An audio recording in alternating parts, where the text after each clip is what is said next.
They say you never forget the sound of a bomber going down.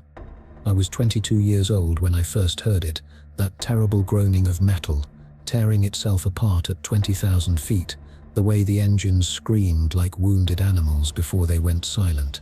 We were somewhere over Germany, deep into country we had no business being in, and the sky around us was black with flak. Every burst felt close enough to reach out and touch. The fortresses ahead of us flew in their tight formations, beautiful and stubborn, their aluminum skin catching the winter sun like they were made of something holy. But they were bleeding, trailing smoke, falling away one by one into the clouds below, and we couldn't do a damn thing about it. That was January of 1944, before the fuel tanks changed everything. Before we learned how to reach Berlin and come home. I flew a P-51 Mustang. Maybe you've seen pictures. Sleek, elegant, painted olive drab or bare metal depending on the year. They called her the Cadillac of the sky. But that's not what it felt like in the cockpit. It felt like sitting on top of a barely controlled explosion. Your hands wrapped around a stick that bucked and fought you every time you pushed her hard. The engine noise was constant, a deep, thrumming roar that you felt in your chest more than heard. And the canopy would frost over at altitude until you could barely see your own wingtip. Your oxygen mask smelled like rubber, and your own stale breath. Your fingers went numb inside your gloves, and if you had to relieve yourself, well, you learned to hold it for 6 hours, or you learned to live with the shame. We'd escort the bombers as far as our fuel would take us, maybe to the German border if we were lucky, sometimes not even that far. Then we'd have to turn back, leave them to face the Focke-Wulfs and Messerschmitts alone, watch them disappear into enemy airspace knowing full well that some of them wouldn't make it home. Those bomber boys, they'd look down at us as we peeled away, and I swear I could feel their eyes through all that metal and glass, asking us why we were leaving, begging us to stay just a little longer. But physics doesn't care about begging. Empty tanks mean you fall out of the sky, simple as that. Until the drop tanks. Someone had the idea, some engineer whose name I never learned, some genius working in a factory somewhere stateside to bolt disposable fuel tanks under our wings. External tanks, they called them. Paper tanks, we called them. Because that's what they were made of. Layers of pressed paper and resin, sealed up tight and filled with high-octane fuel. It sounds insane when you say it like that. Strapping paper full of gasoline to a fighter plane and taking it into combat. But desperation makes you try things you'd never consider in peacetime. I remember the first time I saw one up close. It was early March, cold enough that your breath came out in clouds even inside the hangar. The mechanics were fitting them to my bird. These teardrop-shaped things hanging under each wing, like growths, awkward and ungainly. I ran my hand over the surface and felt how thin it was, how fragile.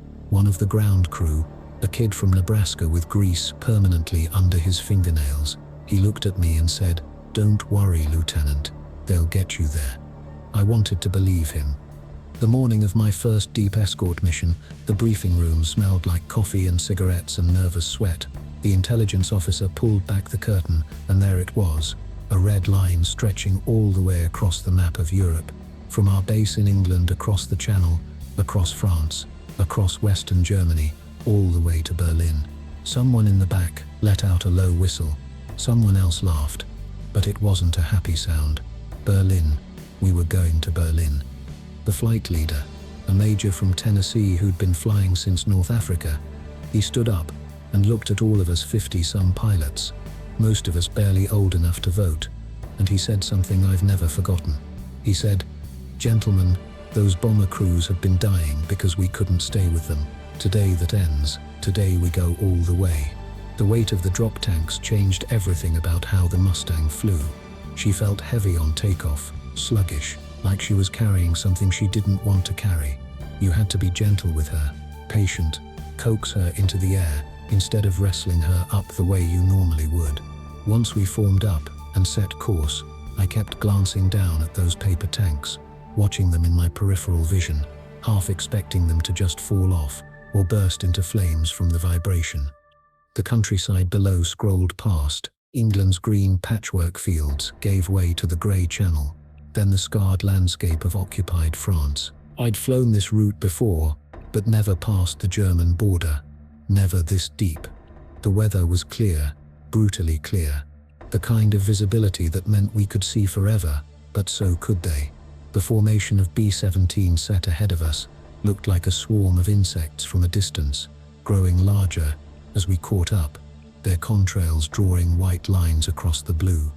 We crossed into Germany just after noon. That's when the radio traffic picked up.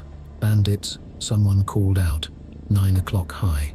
Then more voices, overlapping, tense. I craned my neck, scanning the sky, and then I saw them, black specks diving out of the sun, coming fast. My heartbeat kicked up, that familiar spike of adrenaline that made everything sharper and slower at the same time. Toggled the switch to drop my external tanks. They fell away clean, tumbling down toward the earth far below, suddenly useless. Now the Mustang felt right again, light, deadly. The fight that followed was chaos. You train for it. Practice the maneuvers until they're instinct, but nothing prepares you for the reality of it. The way everything happens at once, too fast to think, only react. I latched onto a Messerschmitt 109, grey-green camouflage with yellow nose markings, and chased him through a diving spiral. The G-forces pressed me back into my seat, made my vision start to tunnel. But I kept the Piper on him, squeezed the trigger, felt the Mustang shudder as the 650s opened up. I saw my tracers walk across his wing, saw pieces fly off, saw smoke start to pour from his engine. He rolled inverted and went down. I didn't watch him fall. There wasn't time. There were more of them, always more, and the bomber stream was under attack from every direction. We turned into them, broke up their formations, made them fight us instead of the fortresses. A P-51 went past me inverted, so close I could see the pilot's face through his canopy. A kid, younger than me, eyes wide behind his goggles. Then he was gone, swallowed up by the chaos. Time stopped meaning anything. The fight went on forever, and no time at all. My arms ached from throwing the stick around. My throat was raw from calling out targets, from gulping oxygen, from swallowing my own fear. And then, suddenly, the Germans were gone, pulled back, out of fuel or ammunition, or maybe just nerve.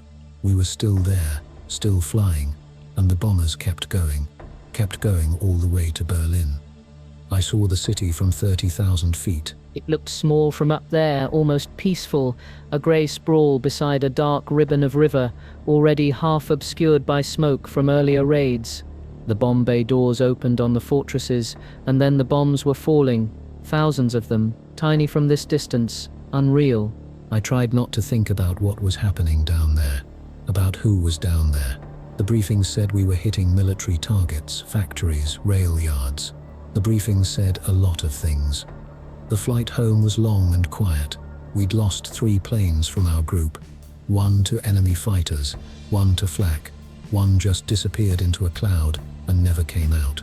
The sun was setting as we crossed back into friendly airspace, painting the sky in shades of orange and purple that were too beautiful for what we'd just done. My fuel gauge was touching empty. Even with the drop tanks, we'd cut it close. Any closer, and I'd be swimming home. We did it again the next day, and the day after that, and the day after that. The drop tanks changed the air war. That's what the historians say, and I suppose they're right. Before, the bombers went in alone and got slaughtered. After, we could stay with them all the way, could fight off the Luftwaffe fighters, could bring most of them home. The math shifted in our favor. The cost in German fighters became unsustainable. The skies over Germany, which had belonged to them, slowly became contested, then dangerous for them, then finally ours. But math doesn't tell you what it felt like. Numbers don't capture the faces of the pilots who didn't come back, the empty chairs in the mess hall, the personal effects boxed up and shipped home to parents and wives and children who'd never see their boys again. Statistics don't account for the nightmares. The way you'd wake up at 3 in the morning in a cold sweat, still feeling the stick in your hands, still hearing that terrible sound of a bomber going down. I flew 47 combat missions before the war ended, shot down 6 enemy aircraft, probably destroyed 3 more. Got a couple of medals that sit in a drawer somewhere. They gave me a parade when I came home. Pretty girls threw flowers. Everyone wanted to shake my hand and thank me for my service. I smiled and said the things you're supposed to say. But the truth is, I couldn't wait for it to be over. Couldn't wait to go somewhere quiet where nobody knew what I'd done. People ask me sometimes if I'm proud of what we accomplished. If I think the drop tanks, the long-range escorts, if it all made a difference. And I tell them yes, of course it did. We helped win the war. We saved bomber crews. We shortened the conflict, maybe saved lives in the long run. But late at night, when I close my eyes, I still see that city from 30,000 feet. I still see the bombs falling, so many of them. And I wonder about the mathematics of it all, whose lives we saved, whose we took, whether any of us really won anything, or if we just survived while others didn't. They say those paper tanks made us kings of the sky. Maybe so. But the sky doesn't belong to anyone. In the end, it just remembers everything we did up there.